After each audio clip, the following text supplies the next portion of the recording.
इतना होशियार था कि मेरे 100 में से 33 नंबर आते थे। और आप समझ सकते हैं, और वो भी बताओ कैसे आते थे, जानना चाहेंगे? पर्रे बना के, चीटिंग करके। मैं आपको सच बता रहा हूँ, चीटिंग करने में बहुत एक्सपर्ट हूँ मैं, सच बता रहा हूँ। कितने लोग हैं चीटिंग करने में एक्सपर्ट है यहाँ पे मेरी तरह? बस कितने लोग ही हैं? तो एक बार तालियां इनके लिए होनी चाहिए। तो कोई चीटिंग नहीं करता आप में से? नहीं करते? चलो मैं आपको एक चीज बता, करते हैं? हाथ खड़ा करो, कौन करते हैं? जो चीटिंग करके पास हुआ है हाथ खड़ा कर लो। अच्छा मौका है आपके सामने, तालियां बजेगी आपकी। अच्छा इसके लिए तालियां बजा। अच्छा मैं तालियां क्यों बजवा रहा हूँ पूछ लीजिए? क्योंकि ध्यान सुनना, ये जो बिजनेस है ना, जब मैंने फर्स्ट टाइम मीटिंग देखी ना, तो उस मीटिंग के अंदर बताया गया था कि अपना दिमाग नहीं चलाने का। जब पहली बार मीटिंग देखी तो उसमें बताया गया कि अपना दिमाग नहीं चलाने का, अपलाइन से पूछने का कैसे करना है, डाउनलाइन को बताना ऐसे करना, और बीच में पैसा, भाई पैसा कमाने का है यार। तो पूरा बिजनेस कॉपी करना है, चीटिंग करनी है अपलाइन की।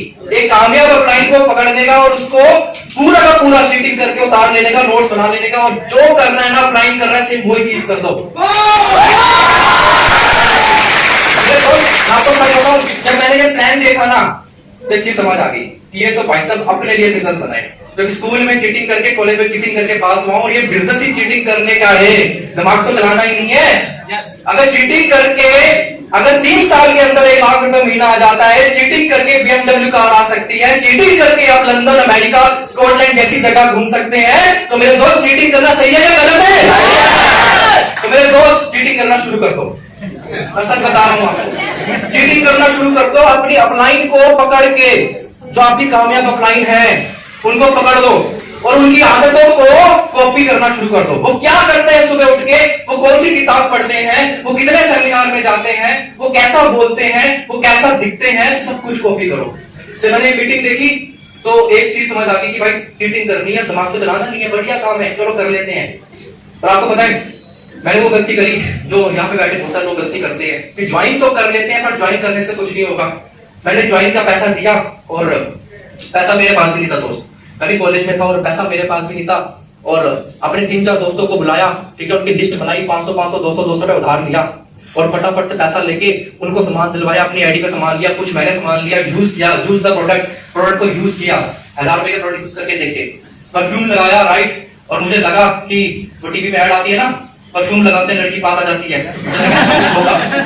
ऐसा तो कुछ नहीं हुआ, पर परफ्यूम लगाया तो पैसा जरूर आया, राइट। मैंने कहा ये सही है यार, बाहर का परफ्यूम लगाता हूँ वहां तो कुछ नहीं होता, पर यहाँ का परफ्यूम से 5 रुपए तो काउंट में आए, मतलब एक स्प्रे करूंगा तो 5 रुपए आ रहे हैं, राइट। तो मैंने क्या किया, मैंने कॉलेज के अंदर सबको परफ्यूम लगवाने शुरू कर दिया। भाई 5 रुपए 10 रुपए 20 रुपए 15 रुपए ऐसे बढ़ते चले गए। तो मेरे जो दोस्त थे ना, मैंने सबको बोला, हॉस्टल में जो रहते थे सबको बोलना शुरू किया कि जो भी परफ्यूम लगाना है, जो भी टूथपेस्ट करना है, जो भी शैम्पू करना है, वो कहां से करना है, करना है, राइट। और दोस्त मुझे लगा शायद सब लोग मेरी बात को मानेंगे, पर वही हुआ जो आपके साथ होता है, मजाक कर लिया मेरा। और मैंने एक चीज बोली थी जब भी प्लान देखा कि अगले 3 साल बाद तेरे भाई के पास में मर्सिडीज ऑडी जैसी गाड़ियां होगी, BMW होगी, आप भी बोलते हैं ऐसे, अगले 3 साल के अंदर देखियो तेरे भाई के पास में BMW होगी, ऐसे बोलते हैं ना। मैंने भी बोल दिया और बताऊं क्या हुआ, एक्शन का रिएक्शन क्या हुआ कि मेरा नाम ही BMW रख दिया गया। और मुझे लोग बोलते थे कॉलेज में, बोलते चलता फिरता BMW आ रही है, और लोग पहले से सेटिंग करते थे, 5-6 लोग ऐसे खड़े हो जाते थे, वो कहते थे कभी आएगा और देखियो BMW की बातें करेगा। और मैं आता था, मैं चुपचाप से व्हाइट शर्ट में, देखा आ गया देखियो BMW बोलेगा, और मैं कहता था भाई BMW क्या हाल है, यार आइए BMW जरूर चिंता आएगी। तो दोस्त मजाक बनाते गए, बनाने वालों ने बहुत मजाक बनाया, गुस्सा आता था मुझे भी, आपको आता है गुस्सा?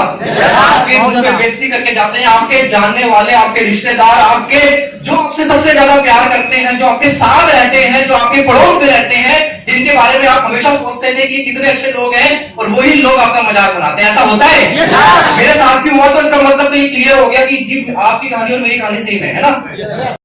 उसको हटा दिया जाएगा और जो एडवर्टाइजमेंट का पैसा, दुकानदार डीलर का पैसा है, वो आपकी पॉकेट पे आएगा, राइट। अब हमें रिक्रूटमेंट क्यों करना पड़ता है, क्योंकि एक इंसान है जिसका नाम है जे पॉल गेटी इस दुनिया के सबसे पहले बिलियनर बने थे। उस इंसान ने एक चीज बोली थी, अगर 3 काम अगर आपने कर लिए ना जीवन में, सिर्फ 3 काम, तो आप दुनिया के सबसे अमीर आदमी बन सकते हैं। वो 3 काम मैं सच बता रहा हूँ, वेस्टिज भी कर रही है, वो हर इंसान कर रहा है वो 3 काम। वो जानना चाहेंगे क्या है? यस। तो पहला काम उनका ये है, पहला उनका काम ये था कि अगर आप लोगों की जरूरत पकड़ लेते हैं और उस तरह का प्रोडक्ट मार्केट में लॉन्च कर देते हैं तो आप अमीर बनेंगे ही बनेंगे। पहली चीज, लोगों की जरूरत को समझो, राइट? ओला कैब्स है ना, उसने जरूरत को समझा, ओयो रूम ने जरूरत को समझा, जोमैटो ने जरूरत को समझा, जितने भी बड़े बड़े बिजनेस हैं इन लोगों ने लोगों की जरूरत को समझा और उस तरह का प्रोडक्ट लॉन्च किया। दूसरा काम, उन्हें बोला कि हाई क्वालिटी का प्रोडक्ट मार्केट में निकालो और सस्ता रेट दे दो। अब एक चीज बताओ, आपके पास में एक ऐसा प्रोडक्ट है जो सबकी जरूरत है, राइट? कपड़ा पहनना सबकी जरूरत है कि नहीं है? खाना खाना जरूरत है कि नहीं है, राइट? अब हाई क्वालिटी का प्रोडक्ट लॉन्च करो मार्केट में और सस्ते रेट में निकाल दो, तो अब बताओ बिकेगा नहीं बिकेगा? अब तीसरी मोस्ट इंपॉर्टेंट चीज, अगर ये काम अगर आपने कर दिया ना तो आपको दुनिया में कोई इंसान अरबपति बनने से रोक नहीं सकता। क्या जानना चाहेंगे? यस। जे पॉल गेटी ने बोला मेरा तीसरा सिद्धांत ये है, अगर आप नेटवर्क बना देते हैं ये 2 चीजें लॉन्च करने के बाद तो आप दुनिया में पैसों की कभी दिक्कत नहीं होने वाली है। पैसों में नहीं, अब दौलत में खेलोगे। मैकडोनल्ड्स क्या कर रहा है? एक रेडी, मैकडोनल्ड ब्रिटेन की एक रेडी पे, छोटे से एक स्ट्रीट फूड पे एक आलू टिक्की बर्गर बेचा करता था रोनाल्ड मैकडोनल्ड, राइट? अच्छा लगा किसी को, उसने बोला एक काम कर, यहाँ बेचता तो वहां भी बेच। उसने बेचना शुरू कर दिया। दुनिया में 35,000 फ्रेंचाइजी हैं, 35,000 नेटवर्क है, रोज के 10 से 20 मैकडोनल्ड खुल जाते हैं दुनिया में, राइट? केएफसी ने क्या किया? नेटवर्क बनाया। एडिडास ने क्या किया? नेटवर्क बनाया। ज्ञानीस ने क्या किया? हल्दीराम ने क्या किया? बीकानेर ने क्या किया? सब लोगों ने नेटवर्क बनाया, माय डियर फ्रेंड। और हम लोग क्या कर रहे हैं? नेटवर्क को बना रहे हैं। तो ये नेटवर्क मार्केटिंग बिजनेस है, ये बंदे जोड़ने वाला काम नहीं है, ये पागल बनाने वाला काम नहीं है। पागल बनाने वाली कंपनियां बहुत है मार्केट में और लोग गलती से उसके चक्कर में फंस जाते हैं और वो नेगेटिव हो जाते हैं, फिर वो आपको नेगेटिव करते हैं। यस और नो? तो मेरे दोस्त, ये आपको चीज बिल्कुल क्लियर रखनी है कि हम बंदे जोड़ने वाली कंपनी में नहीं है, हम नेटवर्क मार्केटिंग में है। यस। सो आगे चलते हैं। ये मेरा दिल्ली में मेरा जन्म हुआ था और तो दिल्ली का मैं रहने वाला हूँ। तो स्टार्टिंग के जो स्ट्रगलर टाइम था मैं आपको दिखा देता हूँ, वो भी सेम आपकी तरह था। पैसा जेब में होता नहीं था और पेरेंट्स से सिर्फ 1000 रुपए पॉकेट मनी मिलता था। उस 1000 रुपए के अंदर खाना भी खाना है, राइट? उस 1000 रुपए के अंदर मीटिंग्स का पास भी लेना है, ये वाला जैसे आप आए हो, राइट? उस 1000 रुपए के अंदर रीपर्चेज भी करनी है, उस 1000 रुपए के अंदर सब कुछ करना है मैनेज। तो रीपर्चेज कैसे होगी? रिटेलिंग करके बताऊंगा अभी मैं आपको, राइट? सो मैंने बताया मैं वीक इन स्टडीज, पढ़ने में बहुत वीक था और ये मेरा कॉलेज है, रामजस कॉलेज, राइट? तो लग जाए तो आ जाता है। मैं बोलने के सर आपका कैसे एडमिशन हो गया? तो मैं आपको बताऊं कि स्पोर्ट्स कोटा था मेरे पास में, राइट? मैं वॉलीबॉल का एक अच्छा प्लेयर था और कॉलेज में एडमिशन हो गया। और इस कॉलेज में जाने का एक फायदा बताऊं क्या हुआ मुझे? कितने लोग कॉलेज में रेगुलर कॉलेज के अंदर है जो पढ़ाई कर रहे हैं कॉलेज के अंदर? अब आपको चीज बताता हूँ, एक कॉलेज में 5000 बच्चा पढ़ता है, यस और नो? और कॉलेज के अंदर जो बच्चा पढ़ने आता है पूरे हिंदुस्तान से आता है, कहीं ना कहीं से आता है ना? तो मेरे कॉलेज के अंदर बहुत सारे बच्चे पढ़ने आते थे। जब यहाँ पढ़ने आते थे तो मुझे पता लगा कुछ लोग बिहार के भी हैं, कुछ लोग गुजरात के हैं, कुछ लोग चंडीगढ़ के, पंजाब के। तो मतलब कि अगर कॉलेज में नेटवर्क बना लिया ना मैंने, तो पूरे हिंदुस्तान में नेटवर्क बन जाएगा, राइट? और इस कॉलेज से मुझे जो लोग मिलना शुरू हुए ना स्टार्टिंग के अंदर, 3 साल उनका भी बहुत बुरा हाल था। 3 साल पैसा नहीं कमाया और 3 साल के बाद अब मैं उनके फोटो दिखाऊंगा लास्ट में आपको। आज सबके पास अपनी मर्सिडीज ऑडी BMW की गाड़ी की लाइन लगा दी है, लाइन। मेरे दोस्त कॉलेज के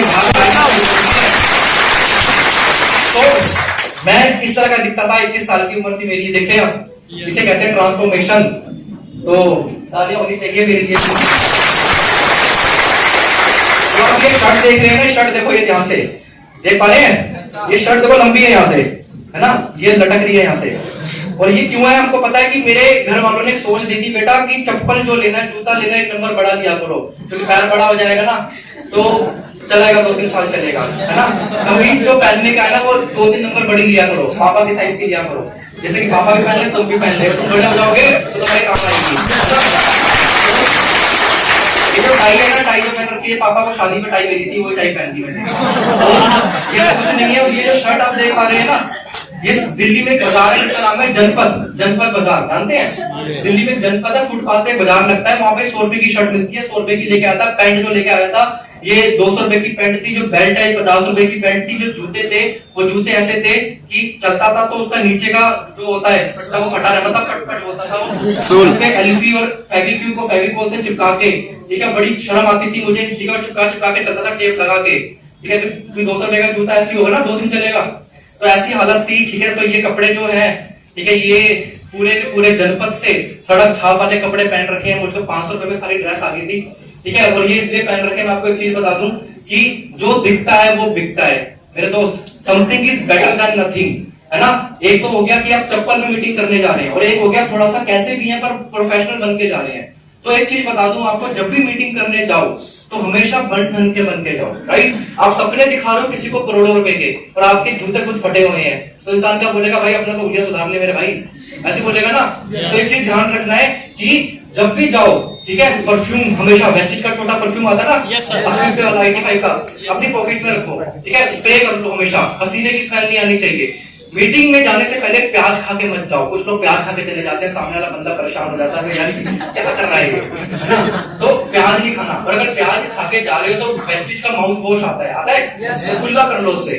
मैं आपको एक चीज बताना चाह रहा हूँ कि देखो आप इस बिजनेस के अंदर ना अपना प्रोफेशनल एकदम प्रोफेशनलिज्म सोच के अंदर, राइट। बहुत सारे लोग गलती क्या करते हैं कि छोटी छोटी बारीकियों पे काम नहीं करते, छोटी छोटी बारीकियों पे काम करो, बेसिक्स पे काम करो। अच्छा दिखना बहुत जरूरी है, राइट, चाहे वो प्रोफेशनल हो चाहे वो आपका पर्सनल हो, अच्छा दिखना जरूरी है। इसके अलावा आपके हाथ में डायरी होनी चाहिए, सुंदर सी डायरी, दिखाइए सर, एक अच्छी सी डायरी होनी चाहिए आपके पास में, और एक सुंदर सा पेन होना चाहिए, राइट, इस तरीके का पेन सामने दे रखा है ना, तो एक अच्छा पेन अच्छी डायरी आपके पास होनी चाहिए, राइट। जब भी किसी मीटिंग में जाओ, ठीक है, तो मैं आपको एक सलाह दे रहा हूं कि जब भी आप मीटिंग में जाएंगे तो अपने पास में हमेशा डायरी और पेन रखिए। और मैं आपको चीज बताऊं, ये बिजनेस डुप्लीकेशन का बिजनेस है। जितने भी लोग हैं ना यहाँ पे बैठे हैं, आपको कोई भी मेरी बात अच्छी लग रही है ना, फटाफट नोट डाउन करिए। इससे बताओ क्या होगा, इससे ये होगा जब आप नोट डाउन करेंगे ना, तो आपके बगल में जो आपकी टीम का बंदा बैठा है वो भी देखेगा कि यार मेरी अपना नहीं लिख रहा है, और वो भी लिखना शुरू कर देगा। और मेरे दोस्त ये चलन पूरे टीम में चलना शुरू हो जाएगा, और एजुकेशन बढ़ना शुरू हो जाएगी। हमारी टीम में एजुकेशन की कमी है, इसलिए तो हम लोग पैसा नहीं कमा रहे, हम लिखते नहीं, हम सोचते हैं दिमाग में डाल लेंगे। मैं आपको जो बोल रहा हूं ना, पता आपको इस रूम से बाहर निकलने के बाद आप आधे घंटे 1 घंटे में सब भूल जाएंगे, और अगर मैं आपसे वो चीज करवा दूंगा ना आगे स्टेज पे तो भूलेंगे नहीं, राइट, लिखवा दूंगा भूलेंगे नहीं। ओके, सो आगे चलते हैं। तो दोस्त मेरा जो लोअर पॉइंट था लाइफ का 2013